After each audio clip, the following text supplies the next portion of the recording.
Okay, so this is the first of, I think it's like 20 days that I'm going to be covering for February and for Black History Month. So, Black History Month to me is really important, and I want you to know that there are African American authors that have really great young adult books. So, the reason I address that and I say that is because a lot of times it was very, very difficult historically for African American females and African American males to become published authors. And so during this month, one thing I'm going to have you guys do is watch these videos.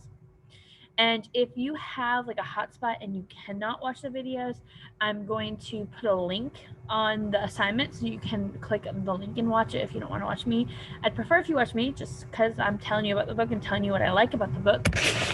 Um, and so I'm going to tell you about different books. This is the first one for the month. I'm going to talk about a few bunch of videos, okay?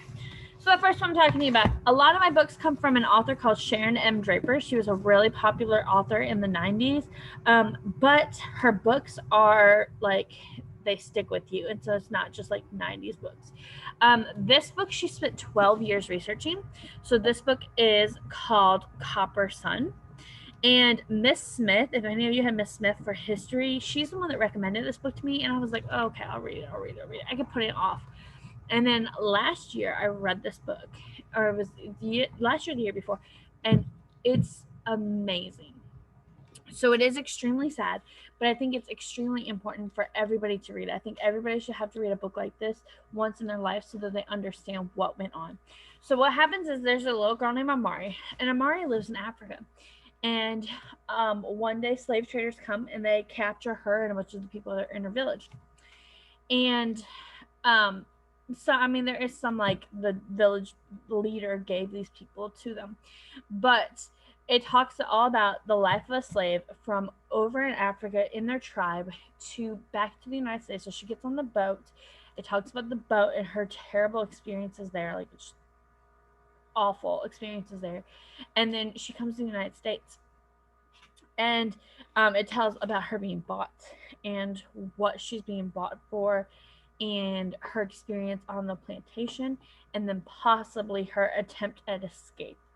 Okay, so I like this book because even though it is like obviously all the stuff didn't happen to just one person, it still are true. It's based on true stories. I highly, highly, highly, highly, highly recommend if you ever go to New Orleans, go to the Whitney Plantation. The Whitney Plantation is the only plantation in the United States that is devoted to the life of a slave. And it is so powerful. And so after I read this book, I went to the Whitney Plantation when I went to New Orleans. So I guess it must have been 2 years ago with my mom.